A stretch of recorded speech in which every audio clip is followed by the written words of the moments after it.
दादू please, मैं कहीं नहीं जाने वाला। अगर उन्होंने जाना है तो ड्राइवर के साथ चली जाए। मोहसिन ने अजीब सा मुंह बनाकर कहा तो सुल्ताना बेगम गुस्से वाली निगाहों से उसे देखने लगी। मोहसिन, जाओ इन दोनों को छोड़ कर आओ। तुम में बच्चियों को जरा इस ड्राइवर के साथ नहीं मैं भेज सकती। सुल्ताना बेगम गुस्से भरी निगाहों से उसे देखते हुए बोली।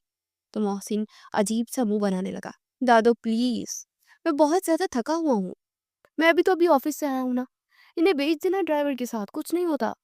वैसे भी तो सारा दिन घर से बाहर घूमती रहती हैं। मोहसिन ने इस मर्तबा दादी की तरफ नहीं बल्कि अनाया की तरफ देखा, जिसको बिल्कुल तैयार खड़ी थी और उसके साथ मीरब भी मुंह फुलाए खड़ी हुई थी।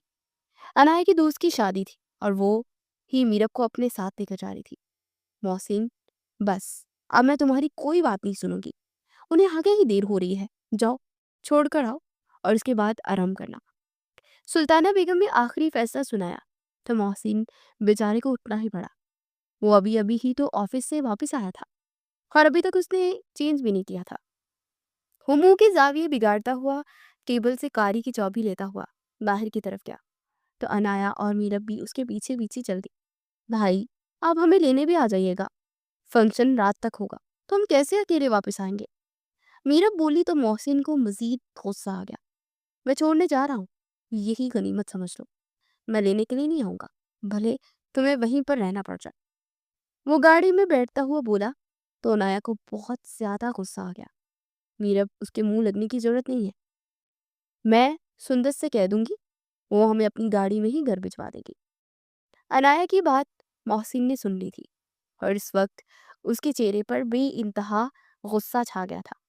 उन दोनों को किसी गैर मर्द के हवाले तो नहीं कर सकता था ना, मगर फिर भी वो कुछ ना बोला और चुपचाप गाड़ी चलाने लगा। वो दोनों पिछली सीट पर बर्जमान थी। गाड़ी राजपथ हाउस से निकलकर बाहर सड़क पर दौड़ती जा रही थी। 15 मिनट के अंदर ही वो अपनी मंजिल पर पहुंच गया। सारा रास्ता ही वो मुंह फुला कर आया था और अनाया को तो उस पर बेइंतहा गुस्सा आ रहा था। जब फ्री हो ना तो मुझे कॉल कर देना, यूं मुंह उठाकर किसी के साथ ना आ जाना। जब वो उतरने लगी तो वो तंजिया लहजे में बोला, नहीं, हमें कोई जरूरत नहीं है, हम खुद भी आ सकते हैं। वो तो आज दादी ने जबरदस्ती की, इसीलिए तुम्हारे साथ आना पड़ा, वरना तुम्हारे साथ आने का मुझे कोई शौक नहीं है। अनाया बोली तो मोहसिन बेचारा अपना सा मुंह लेकर रह गया। उसने सोच लिया कि वो यहीं पर खड़ा रहेगा और इन्हें लेकर ही जाएगा। उसे ये गवारा नहीं था कि वो दोनों किसी गैर मर्द के साथ आए। वो दोनों गाड़ी से उतरकर अंदर चली गई और वो गाड़ी में बैठा उनका इंतजार करने लगा। अनाया और मोहसिन की आपस में बिल्कुल नहीं बनती थी। वो हर वक्त ही आपस में लड़ते झगड़ते रहते थे। लेकिन कभी कभार मोहसिन को ऐसा लगता है जैसे उसके अंदर कोई खालीपन सा है जो अनाया को देखे बगैर भरता नहीं है। अगर वो दिन में उसे 2-3 मर्तबा ना देखे तो उसे कुछ अजीब सा लगने लगता था, मगर आज तक इस बारे में कुछ समझ नहीं पाया था। वो लड़ाई झगड़े में ही बस अपनी जिंदगी गुजारते जा रहे थे। उसे बाहर खड़े तकरीबन 1 घंटा हो चुका था। वो बहुत ज्यादा थक चुका था, लेकिन अभी तो बस सिर्फ फंक्शन स्टार्ट ही हुआ था। मेहंदी का फंक्शन था जो रात के तक चलना था। 11 बज चुके थे। मोहसिन ने बहन के नंबर पर कॉल की, मगर वो उसकी कॉल पिक ही नहीं कर रही थी। शायद शोर की वजह से वो कॉल की आवाज़ नहीं सुन पा रही थी। वो बेचारा खड़ा रहकर थक चुका था। फिर घर आ गया। उसने सोचा कि इसे मीरब ज़रूर कॉल करेगी, फिर वो उन्हें लेने के लिए चला जाएगा। वो बहुत ज़्यादा थका हुआ था। उस बेचारे ने तो ऑफिस से आने के बाद खाना भी नहीं खाया था। वो खुद ही किचन में आकर खाना गर्म करने लगा। खाना वगैरह खाकर वो अपने कमरे में आ गया। अभी तक मीरब की कोई कॉल नहीं आई थी। उसने उसे मैसेजेस भी किए थे कि जब भी उन दोनों को आना हुआ तो वो इसे कॉल कर दे, लेकिन उसने अभी तक कॉल नहीं की थी। वो अपने कमरे में गया और बेड पर लेट गया। न जाने कब उसकी नींद की देवी उस पर मेहरबान हुई और वो नींद की वादियों में खो गया। 2-3 घंटे बाद उसकी आंख खुली तो जैसे उसने मोबाइल पर वक्त देखा तो 1:30 बज रहे थे। इतना वक्त देखकर वो फौरन ही बेड से उठकर बैठा और मीनू को कॉल्स पे कॉल्स करने लगा, मगर वो अब भी इसकी कॉल पिक नहीं कर रही थी। उसे बहुत ज्यादा परेशानी हो रही थी। मोहसिन उसी वक्त ही अपने कमरे से निकला और मीरब के कमरे की तरफ चल दिया ताकि देख सके कि वो वापस आ गई है या नहीं। मीरब के कमरे का दरवाजा बंद था और अनाया के कमरे का दरवाजा भी बंद नहीं था और लाइट भी ऑफ थी। तो वो समझ गया कि वो दोनों आ चुकी है। अब उसके जहन में एक खिचड़ी पकने लगी थी कि आखिर वो किसके साथ आई है? फिर वो सोचते-सोचते अपने कमरे में आ गया। नींद तो उसे वैसे ही आई हुई थी। उसने सोचा कि सुबह ही उठकर मीरब से पूछेगा कि वो दोनों किसके साथ आई थी। सब लोग नाश्ते की टेबल पर बैठे नाश्ता कर रहे थे, सिवाय मीरब और अनाया के।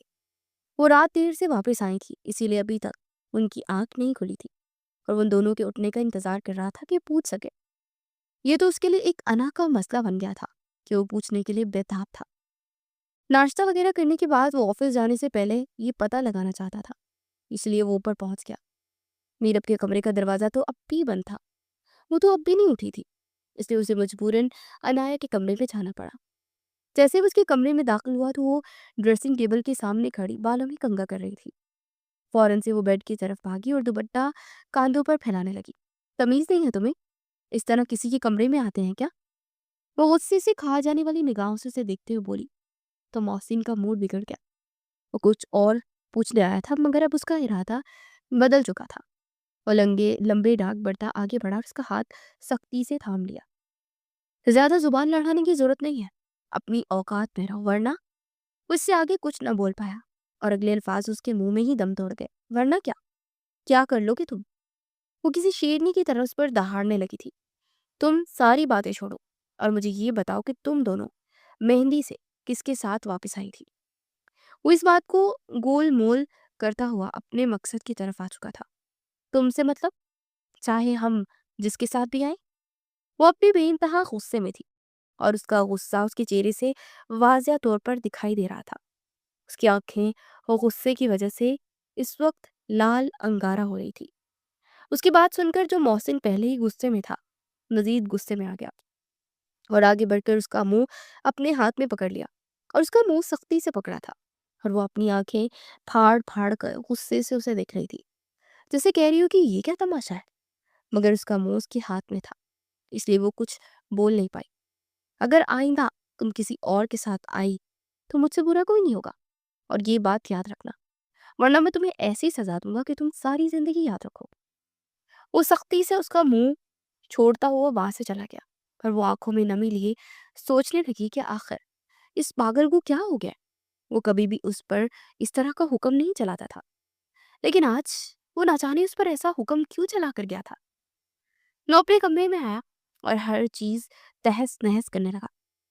उसने उसकी बात का जवाब नहीं दिया था और इस बात की उसे आग लगी हुई थी।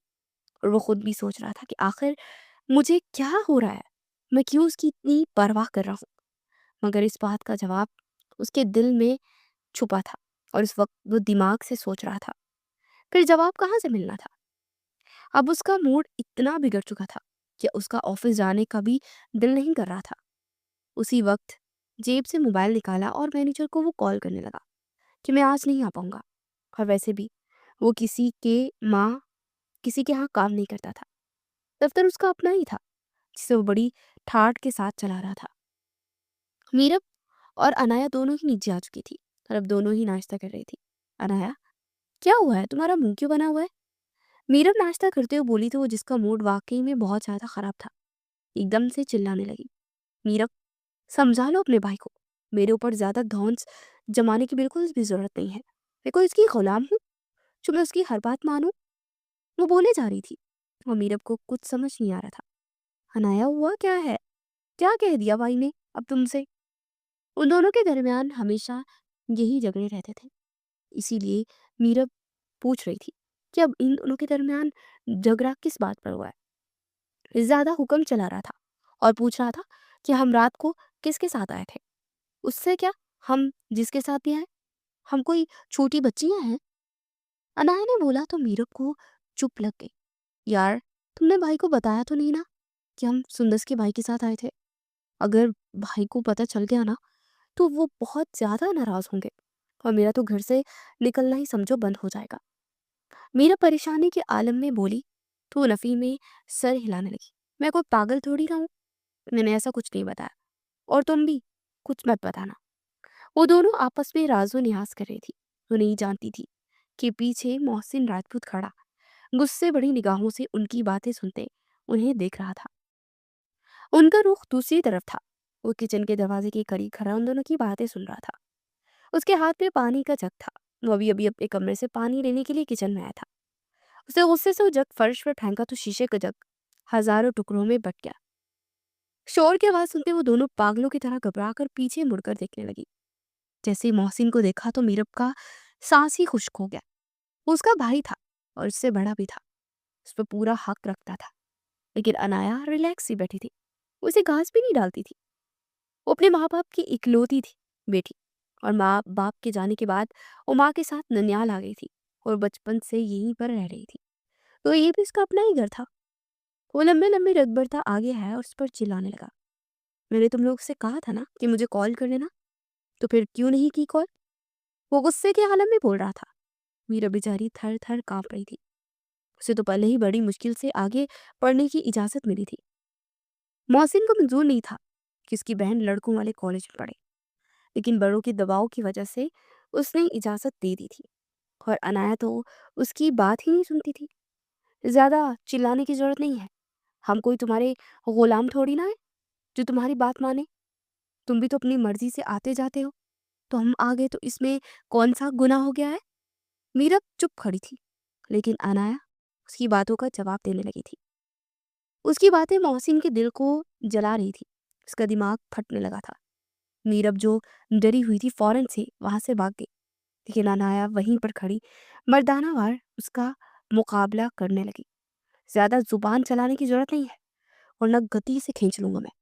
और तुम्हारी हिम्मत कैसे हुई उस अवाला लड़के के साथ आने की? वो इसके करीब आता हुआ बोला तो इसे हाथ से धक्का देकर दूर कर दे।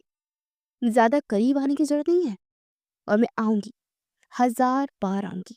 जो करना है कर लो।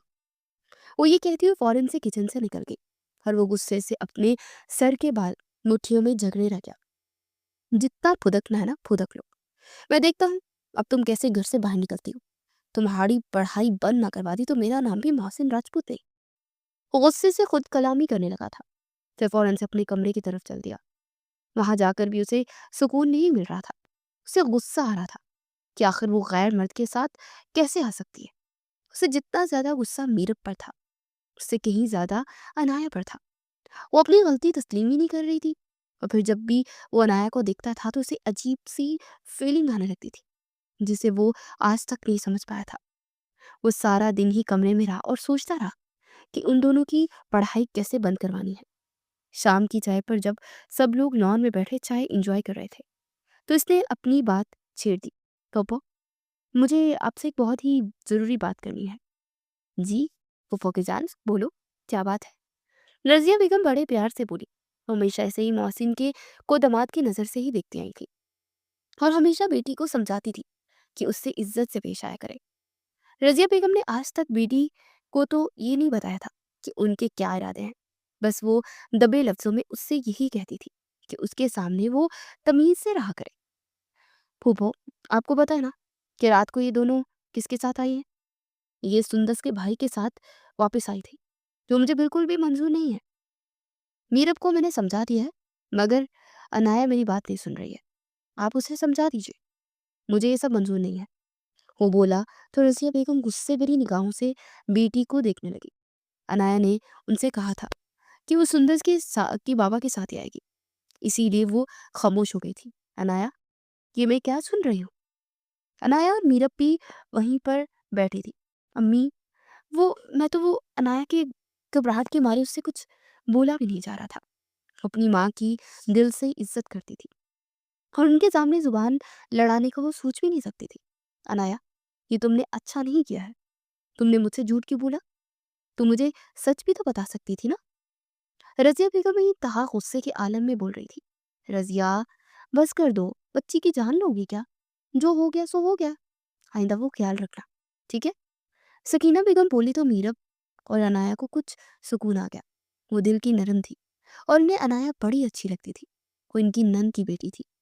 बचपन से ही वो इनके घर में रह रही थी और थी भी इतनी खूबसूरत कि उन्हें कैसे पसंद ना करती। अम्मी, आप तो हमेशा उन दोनों की साइड लेने लगती हैं। मुझे ये बिल्कुल भी मंजूर नहीं, और मैं कह रहा हूँ कि आज के बाद ये मेरे अलावा किसी के साथ कहीं नहीं आई जाएंगी। ड्राइवर से भी मैं कह रहा कि वो सिर्फ आप लोगों को ही जहाँ होगा लेकर जाया करेगा। इन दोनों को मैं खुद ही लेकर जाऊंगा। आजकल का जमाना ठीक नहीं है। मोहसिन समझदारी से बात कर रहा था और मीरा खामोशी से सुन रही थी और अनाया को आग लगी हुई थी। वो फौरन से वहीं पर चाय का कप छोड़ती हुई चली गई। तो मोहसिन दिल ही दिल में मुस्कुराने लगा। वो अपने मिशन में कामयाब हो गया था। वो पढ़ाई की बात करने वाला था।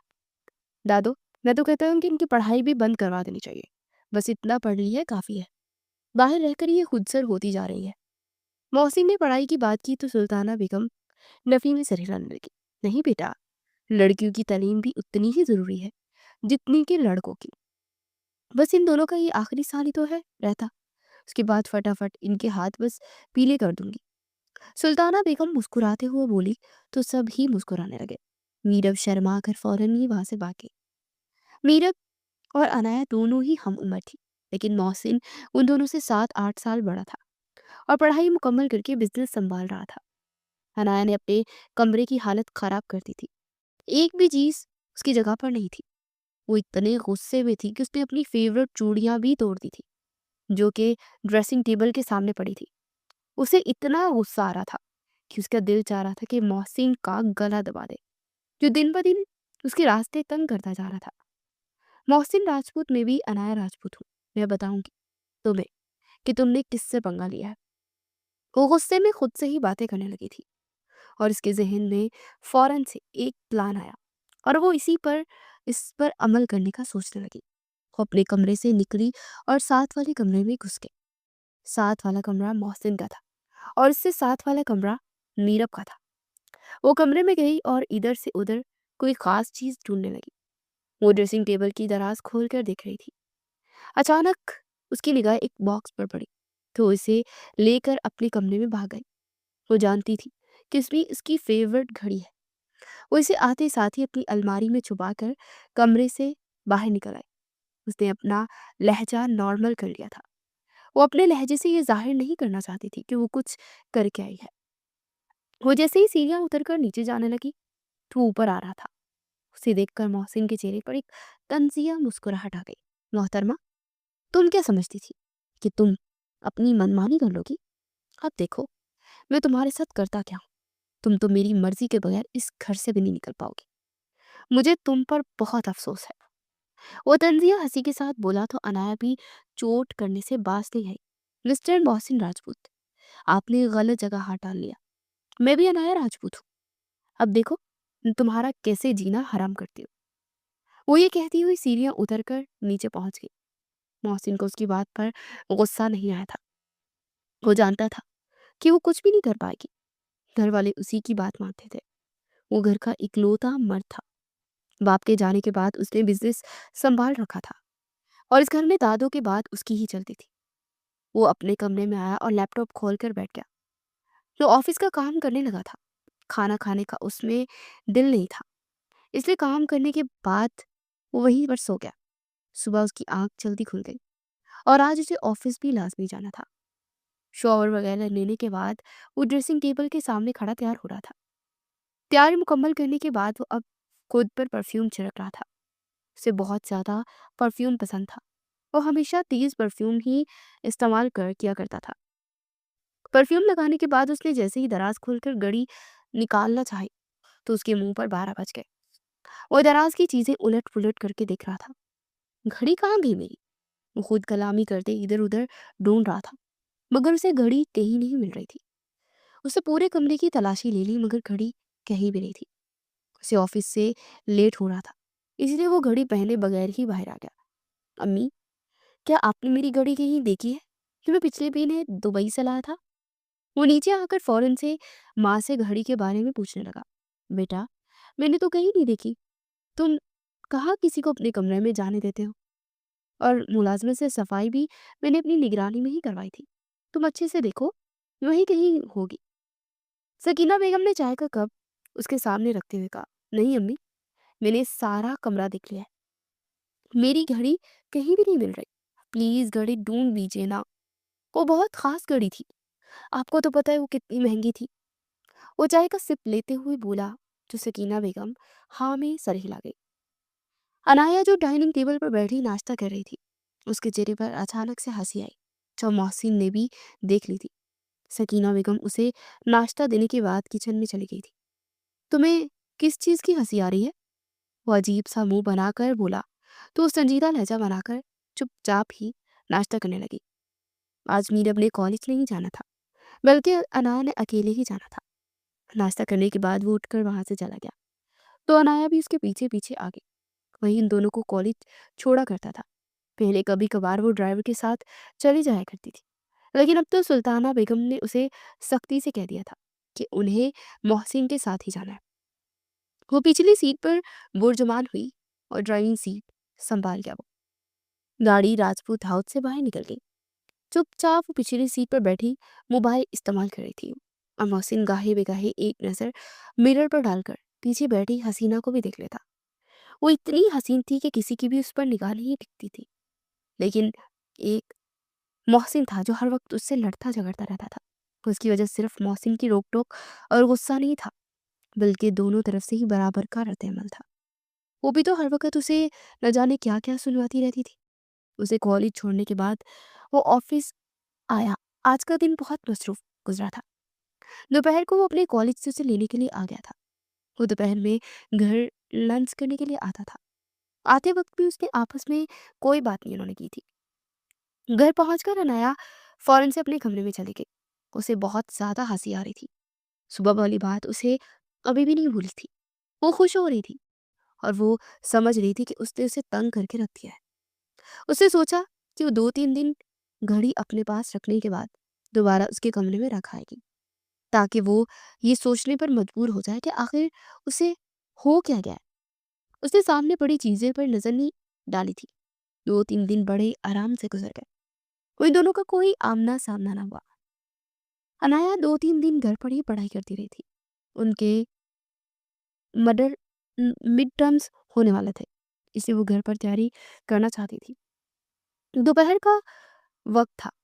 उसने सोचा कि वो घर पर नहीं है, इसलिए उसकी घड़ी वापस रखा। वो घड़ी वाला बॉक्स उठाकर उसके कमरे में आ गई। घड़ी ड्रेसिंग टेबल के ऊपर रखकर उसकी परफ्यूम कलेक्शन चेक करने लगी। उसे भी परफ्यूम बहुत ज्यादा पसंद थे, मगर उसके पास इतने थे नहीं जितने मोहसिन के पास थे। वो एक परफ्यूम को अपनी कलाई पर छिड़क कर सूंघ रही थी। उसे कोई होश नहीं था कि उसके आने का वक्त हो चुका है। दराम से कमरे का दरवाजा खुला और वो अंदर आता दिखाई दिया। उसे अपने कमरे में देखकर उसे बेइंतहा गुस्सा आ गया।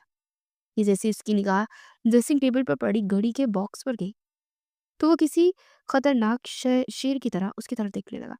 ये तुम लेकर गई थी ना? उसने आगे बढ़कर उसे कंधों से दबोचते हुए कहा, तो वो नजरें झुका गई। उसे बहुत ज्यादा शर्मिंदगी महसूस हो रही थी। वो ये नहीं चाहती थी कि वो ये देख ले, लेकिन अब वो देख चुका था। हाँ, मैं लेकर गई थी। तुम क्या समझते हो, सिर्फ तुम ही अपनी मनमानी कर सकते हो? मैं तुम्हें तंग करना चाहती थी, बस इसीलिए लेकर गई थी। वो पीछे हटते हुए बोली तो वो 2 कदम मजीद आगे हो गया। उसके दोनों हाथों को दीवार पर वो पिन करते गुस्से भरी निगाहों से उसे देखने लगा। वो अपने हाथ छुड़वाना चाहती थी, मगर अब तक नाकाम थी। ज्यादा शौक है ना मेरी चीजें अपने पास रखने का, तो खुद ही मेरे पास क्यों नहीं आ जाती? मैं मोहब्बत से चूर लहजे में बोला था। तो वो हैरान रह गई। मोहसिन को खुद भी हैरानी हो रही थी कि न जाने वो क्या बोले जा रहा है। आज वो खुद पर सब्र नहीं कर पा रहा था। और उसे एक ब्लैक कलर के ड्रेस में देखकर तो वो कुछ और ही सोचने लगा था। आज तक उसने ये कभी भी नहीं सोचा था। जब उसकी जुबान पर आ चुका था, ये क्या बकवास कर रहे हो तुम? वो बोली तो मोहसिन को गुस्सा ना आया, बल्कि उसे गुस्से में देखकर उसके चेहरे पर मुस्कुराहट आ गई थी। हाँ, तो इसमें गलत क्या है? मैंने कल दादू के मुंह से सुना था। वो कह रही थी कि तुम्हारी और मेरी शादी होनी है, तो बस जितनी जल्दी हो जाए उतना ही अच्छा है। वो झूठ बोल रहा था। उसने ऐसी कोई बात नहीं सुनी थी। बस आज से वो 2-3 साल पहले ही उसने अपने बाप के मुंह से सुना था कि उसकी शादी फूफो की बेटी से होगी। इसीलिए वो झूठ बोल रहा था। तुम्हारा दिमाग तो ठीक है? मैं कभी भी तुमसे शादी नहीं करूंगी, चाहे उसके लिए मुझे जो कुछ भी करना पड़े। अब छोड़ो मेरा हाथ, वरना मैं चिल्लाना शुरू कर दूंगी। वो गुस्से से कह रही थी और मोहसिन लुत्फ अंदोज हो रहा था। अगर ना छोड़ूं तो फिर क्या कर लोगी? वो इसे अपने करीब करता हुआ बोला तो वो नजरें झुका गई। उसे बहुत ज्यादा शर्मिंदगी महसूस हो रही थी। उसने कभी उसे इस निगाह से नहीं देखा था और ना कभी उसके इतने करीब आई थी। उसकी आंखें हल्की हल्की नम होने लगी थी। वो बाजू छुड़ाने की कोशिश करके थक चुकी थी। उसकी आंखों में नमी देखकर मोहसिन के दिल को अजीब सा होने लगा। तो उसे फौरन से उसका हाथ छोड़ दिया। ये जो तुमने ना जाने क्या क्या सोच रखा है ना, इसे निकाल दो अपने दिमाग से। मैं मरकर भी तुमसे शादी नहीं करूंगी। वो आखिर में कहती हुई वहां से भाग गई। मोहसिन सच में गुस्से में आ गया। अब तो वो उसकी जिद बन चुकी थी। पहले तो उसने जज्बात में आकर ही उससे कह दिया था, लेकिन अब वो गुस्से में आ गया था। कुछ देर तो वो अपने कमरे कमरे में ही गुस्सा करता रहा था। लेकिन जब उसका गुस्सा ठंडा हुआ तो वो सोचने लगा कि आखिर क्यों क्यों उसके बारे में इतना सोच रहा है। सारे जमाने की लड़कियां मोहसिन राजपूत पर मरती थी। वो खानदान भर की लड़कियों का क्रश था। वो ड्रेसिंग टेबल के सामने खड़ा अपने आप से पूछ रहा था कि आखिर अनाया में ऐसा क्या है। अनाया में वो है जो इस दुनिया में किसी लड़की में नहीं। तुम उससे मोहब्बत करते हो और उसी से ही शादी करोगे। अपने दिल की बात में दिल में मत रखो, सब घर वालों से कहो, देर मत करो। उसका दिल बार बार उससे कह रहा था। जो ड्रेसिंग टेबल के सामने खड़ा आईने में अपनी शक्ल दिख रहा था, उसका दिमाग भी उससे यही कह रहा था कि इसी अकड़ू लड़की से बदला लेना चाहिए। दिलो दिमाग की सुनकर उसने फैसला कर लिया कि वो जल्दी इस मामले को इंजाम तक पहुंचा देगा। उसकी मोहब्बत बेचारी अब पुस्से की भेंट चढ़ने लगी थी। भले वो उसे अपनाना चाह रहा था, लेकिन अब उसकी मोहब्बत एक साइड पर हो गई थी और बदला हचकूले लेते वो उसके दिलो दिमाग पर कब्जा कर गया था। वो इसी वक्त अपने कमरे से निकला और दादू के कमरे में पहुंच गया। वो जाए नमाज पर बैठी जोहर की नमाज अदा कर रही थी। जोहर के बाद ही लंच होना था। जब उन्होंने नमाज मुकम्मल की तो मुस्कुराते हुए पोते की तरफ देखने लगी। ये आज सूरज कहाँ से निकला था? आज मेरा बेटा मेरे कमरे में आया है। तो उसके माथे का बूसा लेते हुए बोली तो वो मुस्कुराने लगा। दादू, मुझे आपसे बहुत ही जरूरी बात करनी है। वो बोला तो सुल्ताना बेगम सवालिया नजरों से उसकी तरफ देखने लगी।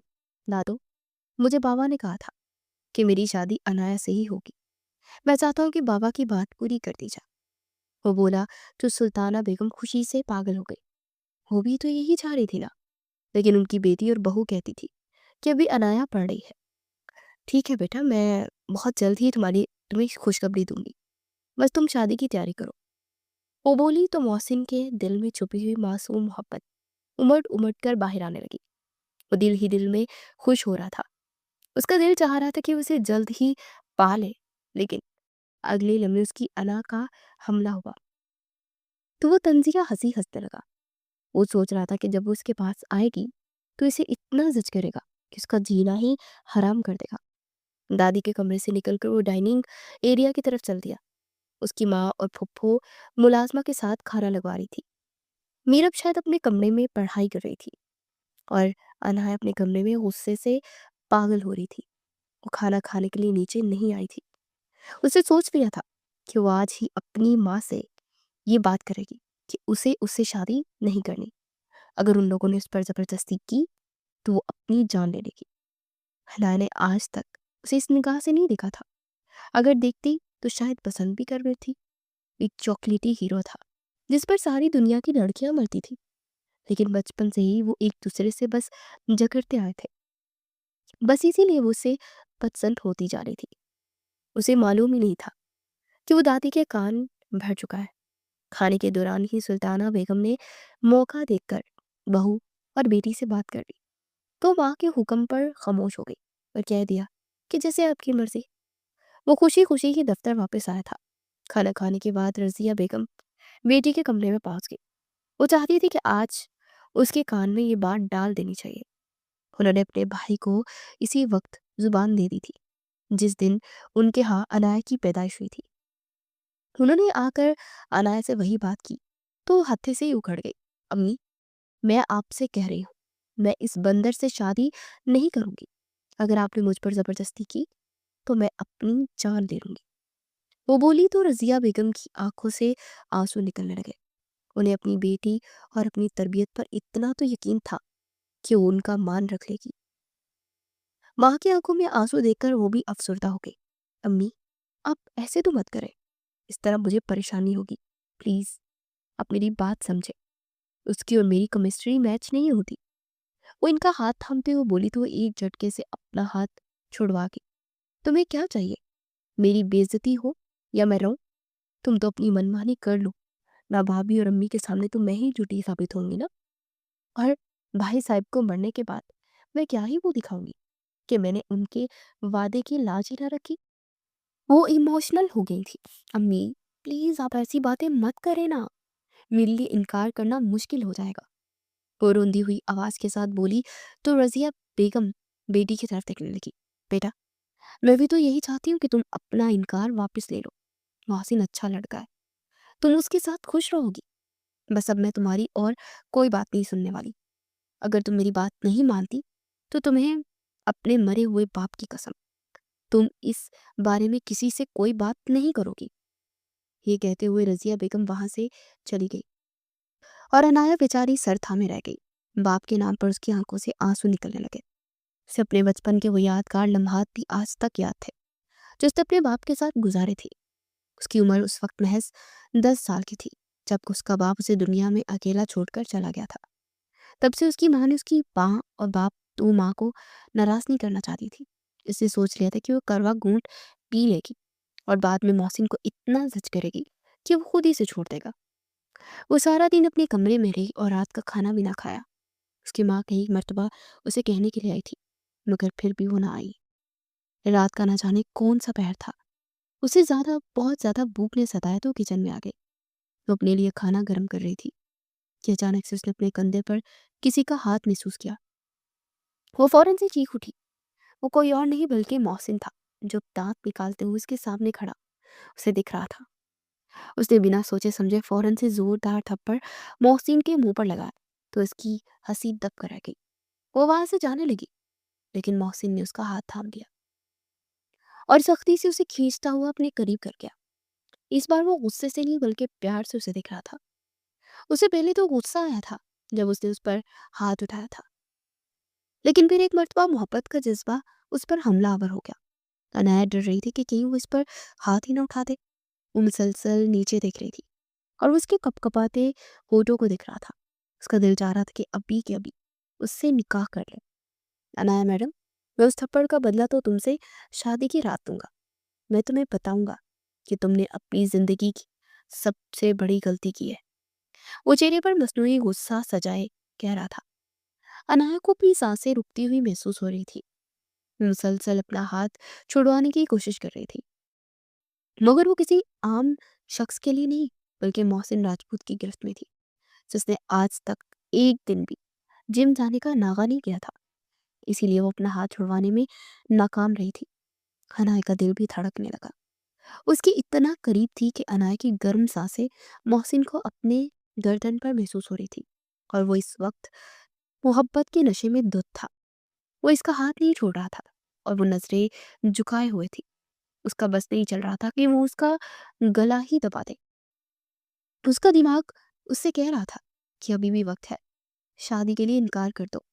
लेकिन वो अपने माँ बाप की इज्जत पर आंच नहीं आने दे सकती थी और ना ही उनकी तरबियत पर उंगलियां उठवाना चाहती थी। वो खानदानी लड़की थी जिसे अपने खानदान की इज्जत बहुत प्यारी थी। जब मोहसिन ने उसे जी भर के देख लिया तो फिर उसका हाथ छोड़ दिया। वो बिना कुछ बोले वहां से भाग गई और वो मुस्कुराता हुआ ये सोचने लगा कि कब इस पर हलाल होगी। उसे नींद ही नहीं आ रही थी, इसलिए वो कमरे से बाहर निकल आया। जब उसे किचन में दिखा तो उसकी तरफ आ गया था और अब वो सोच रहा था कि चाय बना ले चाय बनाकर। वो लॉन में आ गया और सर्दी के मौसम में गर्म चाय की सिप लेने लगा। उसके जज्बात भड़क रहे थे। उसका दिल चाह रहा था कि अभी अभी निकाह ख्वाह को बुलाए और निकाह करके उसे अपने अंदर समो ले, लेकिन उसके लिए अभी बहुत वक्त रहता था। वो सोच रहा था कि आखिर उसे दिन ब दिन क्या होता जा रहा है। जब से उसकी शादी की बात हुई थी तो उसके जज्बात उससे काबू में ही नहीं आ रहे थे। सुबह ही मीडिया के जरिए अनाया को एक खबर मिल गई थी कि 2 दिन बाद उनकी मंगनी की रस्म होनी है, फिर 6 माह बाद शादी होगी। मीरब तो उसे ये खबर देने के बाद चली गई और अनाया फूट फूट कर रोने लगी। वो ये मंगनी नहीं करना चाहती थी, लेकिन फिर उसने सोच लिया कि मंगनी के बाद वो कुछ ऐसा करेगी कि वो खुद ही शादी से इनकार कर देगा। 2 दिन बाद वो बिल्कुल भी अपने कमरे से बाहर नहीं निकली और वो 2 दिन पड़ लगाकर उठ गए। घर की बड़ी औरतों ने यही सोचा कि अपनी मंगनी करवा लेते हैं, उसके बाद जब अनाया की पढ़ाई मुकम्मल हो जाएगी तो तब भी शादी करवाएंगे। आज मंगनी का दिन था। अनाया के कमरे में उसकी मंगनी का जोड़ा आया हुआ था, जो उसकी ममानी लेकर आई थी। शाम को मंगनी की रस्म रखी गई थी और बस करीबी रिश्तेदारों को ही बुलाया गया था। मोहसिन को यह मंजूर तो नहीं था, वो तो डायरेक्ट शादी करना चाहता था, लेकिन दादी की बात उसे माननी ही पड़ी और वो अपने कमरे में खुशी से नहाल हो रहा था और खुद ही उसके लिए मंगनी की अंगूठी लेकर आया था, जिस पर मेहरून रंग का एक बड़ा सा नग था। वो जानता था कि उसे मेहरून कलर पसंद है, इसलिए ये अंगूठी उसने पसंद की थी। सारा दिन वो खुशी से नहाल होता रहा और वो अपने कमरे में आंसू बहाती रही। शाम का वक्त हुआ तो मीरब उसे तैयार करने के लिए कमरे में पहुंच गई। वो रो रही थी और मीरब उसे तैयार कर रही थी और समझा भी रही थी कि मोहसिन भाई बहुत अच्छे हैं, तुम उनके साथ खुश रहोगी तो तुम्हारी सारी बदगुमानी भी दूर हो जाएगी। बस जरा सख्त हैं, लेकिन तुमसे मोहब्बत करते हैं। मोहब्बत के नाम से तो अनाया को नफरत ही होने लगी थी। वो समझ गई थी कि वो सिर्फ और सिर्फ उसे तंग करने के लिए, बदला लेने के लिए ही शादी कर रहा है। वो तैयार होकर बाहर आई तो सारे मेहमान आ चुके थे और मंगनी की रस्म अदा होने लगी। जब मौसी ने अंगूठी उसकी उंगली में डाली तो उसका दिल उलझ कर रह गया। जैसे ही मोहसिन ने उसका हाथ छुआ तो उसे ऐसा लगा जैसे वो अभी बेहोश होकर गिर जाएगी। आज उसे उसके लम्स से अजीब सा महसूस होने लगा था। शायद उसके जहन में ये ख्यालात बनने लगे थे कि अब उसका हो गया है, और यही सोच सोच कर उसका दिल धक धक कर रहा था। वो खुद भी सोच रही थी कि मुझे क्या हो रहा है। अक्सर उसकी दोस्ती कहती थी कि उन्हें मोहसिन पसंद है। वो इस पर रश्क करती थी कि वो एक ही घर में रहते हैं, मगर वो इस बात को कभी अहमियत ही नहीं देती थी और हर वक्त उनसे यही कहती रहती थी कि मुझे इसमें कोई इंटरेस्ट नहीं है। लेकिन दोस्तों की बातें सुन सुनकर एक दो मर्तबा उसने गौर से देखा था और बस देखती ही रह गई थी। वो किस्म की फिल्म के हीरो से कम नहीं लगता था और उसकी पर्सनालिटी तो क़यामत का मंजर थी। वो सफ़ेद रंग की शलवार कमीज में मलबूस, ऊपर फिरोजी कलर की जैकेट पहने हुए थी।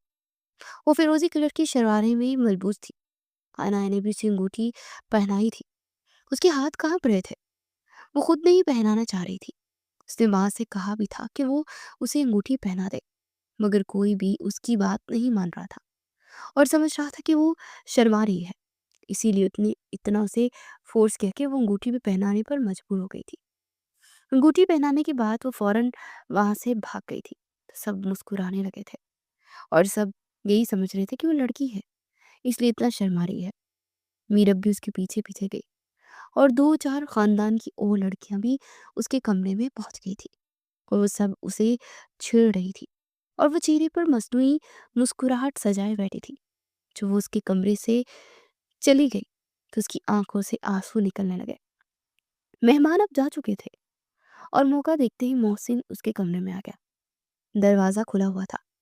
उसे रोता हुआ देखकर मोहसिन को बहुत दुख हुआ, लेकिन उसने सोचा कि अभी उससे अपनी मोहब्बत के बारे में नहीं कहेगा और बस उसे शादी तक ऐसे ही धमकाए रखेगा। ये क्या रोना धोना लगा रखा है तुमने? तस्वीर बहाना बंद करो, वरना अभी के अभी निकाह कर लूंगा। वो उसे धमकी देने लगा तो वो गुस्से में आ गई। निकल जाओ मेरे कमरे से। तुम क्या समझते हो कि मैं तुमसे शादी करूंगी? देखना इन 6 माह में मैं क्या क्या करती हूँ। वो बोली तो मोहसिन का दिमाग ही घूम गया। अचानक से उसके दिमाग में ये डर बैठ गया कि कहीं वो ऐसा वैसा ही ना कर ले। वो बिना कुछ बोले उसके कमरे से बाहर निकल गया और फौरन से नीचे आ गया। ड्राइंग रूम में उसकी माँ, फूफो और दादी बैठी चाय पी रही थी और मंगनी के फंक्शन के बारे में डिस्कस भी कर रही थी। मुझे अभी और इसी वक्त निकाह करना है। अगर आप लोग अभी मेरा निकाह नहीं करवा सकते तो मैं हमेशा हमेशा के लिए दुबई चला जाऊंगा और कभी वापस नहीं आऊंगा। वो आते साथ ही चीखते हुए बोला तो उन्हें हैरत का झटका लगा। बेटा, ये तुम क्या कह रहे हो? मैंने तुमसे कहा था ना कि तुम्हें 6 माह इंतजार करना होगा, उसके बाद तुम दोनों की शादी करवाई जाएगी। सुल्ताना बेगम ने कहा तो नफी में सर हिलाने लगा।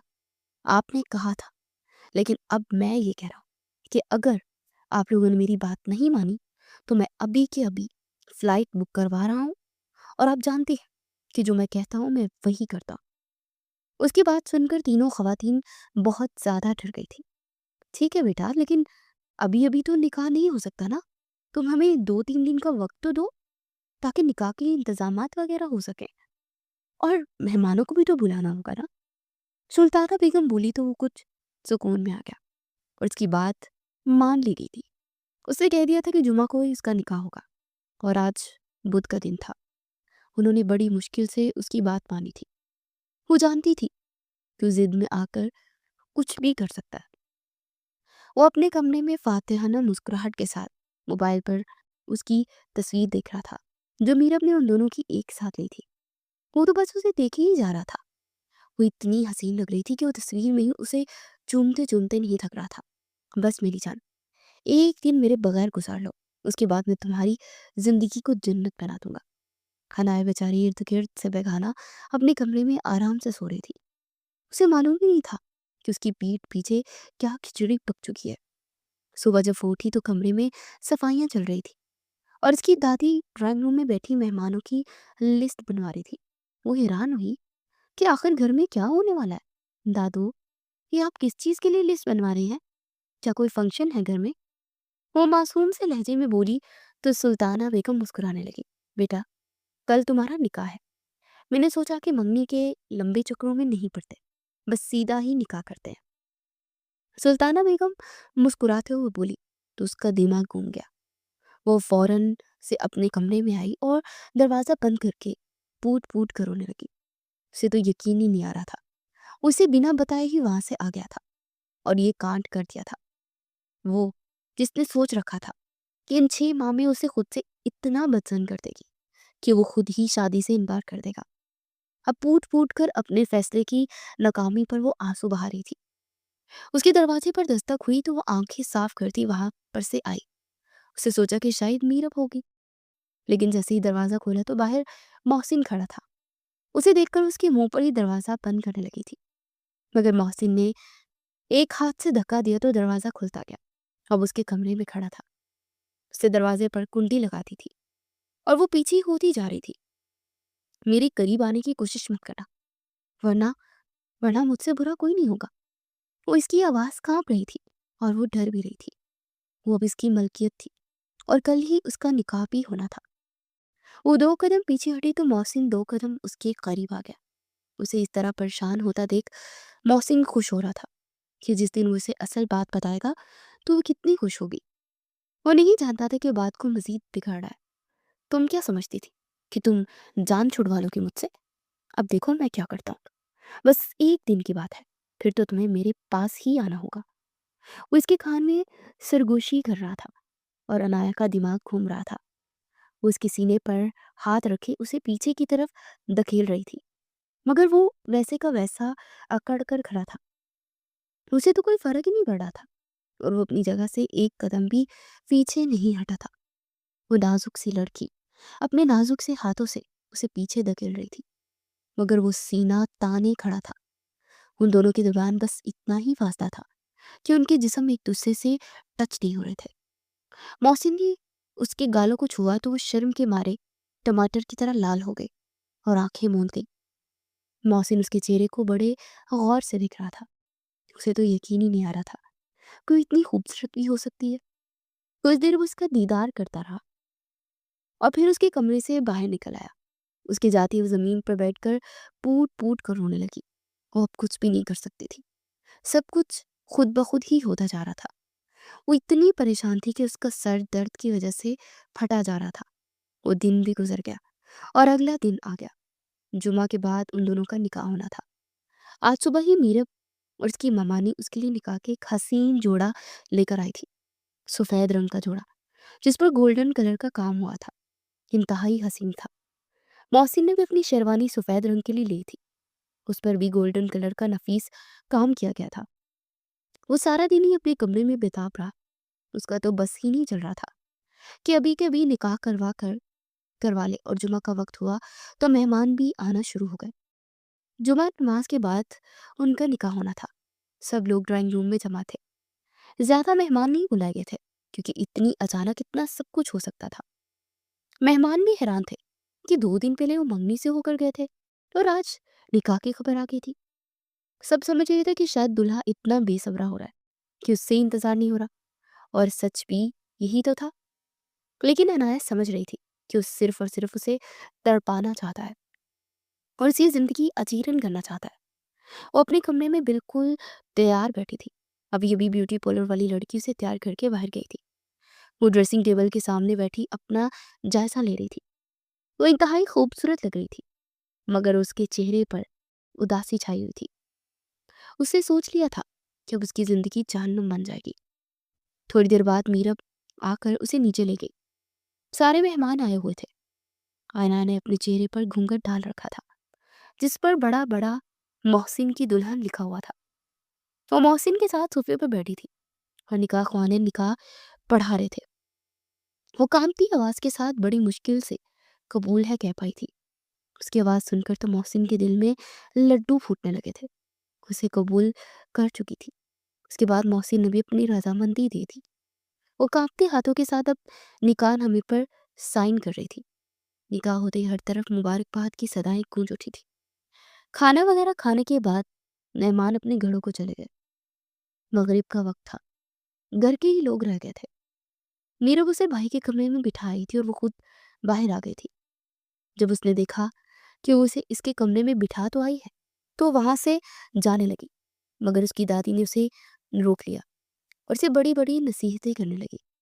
वो बहुत ज्यादा बोर हो रहा था और फिर उनकी बात मुकम्मल होने के बाद वो कमरे में पहुंच गया। अब रात के 8 बज चुके थे। उसने सोचा कि पहले उसे इतना तंग करेगा कि वो जब रोने वाली हो जाएगी फिर उसे अपनी मोहब्बत के बारे में बताएगा। वो कमरे में दाखिल हुआ और चेहरे पर मस्नूई गुस्सा सजा लिया। दरवाजे को धड़ाम से बंद किया और गले से हार नोच कर एक तरफ फेंक दिया। वो नेट के बारीक घूंघट के अंदर से उसकी ये हरकतें देख रही थी। उसे इस तरह करता देख उसका दिल धक धक करने लगा। वो इतना डर रही थी कि उसका दिल चाह रहा था कि अभी वो यहाँ से भाग जाए। उसने उसे इतना ज्यादा गुस्से में कभी नहीं देखा था, जो अब वो जानबूझकर या तो उसे दिखा रहा था। और इसी वक्त निकल जाओ मेरे कमरे से, मैं तुम्हारी शक्ल भी नहीं देखना चाहता। वो गुस्से से दहाड़ा तो वो जो चेहरे पर घूंघट डाले बैठी थी उसकी आंखों से आंसू निकलने लगे। वो सोच भी नहीं सकती थी कि उसके साथ ऐसा करेगा। वो आगे बढ़ा और उसे हाथ से पकड़कर नीचे बेड से उतारा। वो जिसका घूंघट अब उसके चेहरे पर भी नहीं रहा था। खूबसूरत आंखों से मोटे मोटे आंसू निकल रहे थे और वो सवालिया नजरों से उसकी तरफ देख रही थी। आंखें फाड़ फाड़ कर क्या देख रही हो? यही चाहती थी ना तुम? जाओ, अब आजाद हो तुम। हो गया मेरा बदला पूरा। वो उसे हाथ से खींच कर एक तरफ करता हुआ खुद बेड पर बैठ गया। अनाया का दिल किरची किरची हो गया और उसकी निकाह में थी। अब उसे निकलने का कह रहा था। वो एक इज्जतदार घराने की लड़की थी। उसने अपने दिल को समझा लिया था कि वो एक करवा घूंट पी लेगी और मजबूरन उसके साथ अपनी जिंदगी भी गुजार लेगी। मगर अब उसकी बातों का दिल उसका जला रही थी। उसकी अना को यह गवारा नहीं था कि वो वहां पर रुके। उसका कमरा साथ ही था। वो भागकर अपने कमरे में जा सकती थी, लेकिन उसके कदम मन भर के हो गए थे। वो रो रही थी। उसे लग रहा था कि अगर वो इस वक्त कमरे से निकली तो इसकी माँ और दूसरे घर वाले यही समझेंगे कि उसने ही कुछ गलती की है। उसका दिल चाह रहा था कि वो इससे इज्जत की भीख मांग ले, लेकिन उसकी अना को ये मंजूरी नहीं था। वो बहुजल कदमों के साथ जैसे ही दरवाजे की तरफ आने लगी तो मोहसिन के चेहरे पर मुस्कुराहट आ गई। वो फौरन से उसके पीछे भागा। वो अब दरवाजे तक पहुंच चुकी थी।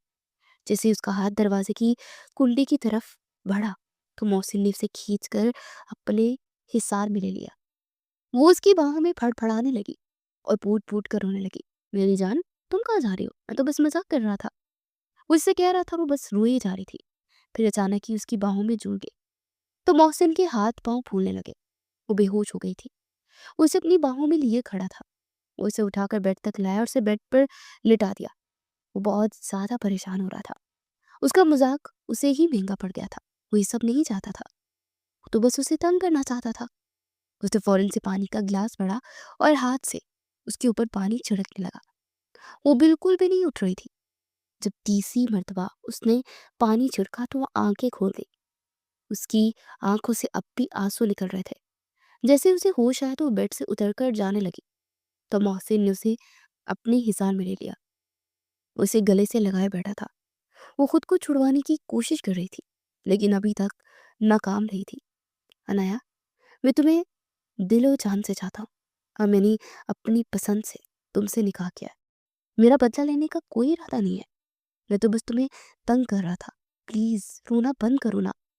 वो उसे समझा रहा था और वो तो बस रोई जा रही थी। उसे अब भी लग रहा था कि वो झूठ ही बोल रहा है। मोहसिन ने उसे खुद से जुदा किया और उसका हाथ सहलाने लगा। अनाया अब कुछ खामोश हो गई थी। वो समझने की कोशिश कर रही थी कि आखिर वो सच बोल रहा है या झूठ। अनाया, मुझे तुम्हारी कसम, मैं सच बोल रहा हूँ। मैं तो सिर्फ और सिर्फ तुम्हें तंग करना चाहता था। मैं तुमसे बेइंतहा मोहब्बत करता हूँ। मैं तुम्हारे बगैर नहीं रह सकता। प्लीज़ मेरी बात का यकीन करो। वो उसे हाथों का बोसा लेते हुए बोला तो वो छीन कर रह गई और उसके चेहरे पर एक धीमी सी मुस्कुराहट आ गई थी। उसकी मुस्कुराहट देखकर मोहसिन ने सुख का सांस लिया। अरे, तुमने तो मेरी जान ही निकाल दी थी। शुक्र है तुम हंसी तो सही।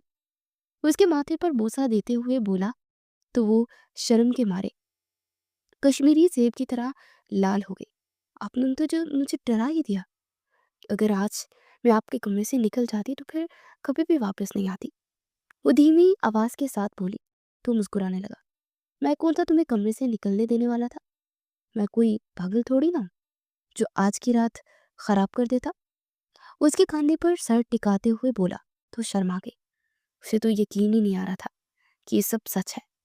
हनाया ने उसे बड़े गौर से देखा तो बहुत ज्यादा उसे अच्छा लग रहा था। सफेद और गोल्डन शेरवानी में वो वाकई किसी सल्तनत का शहजादा लग रहा था।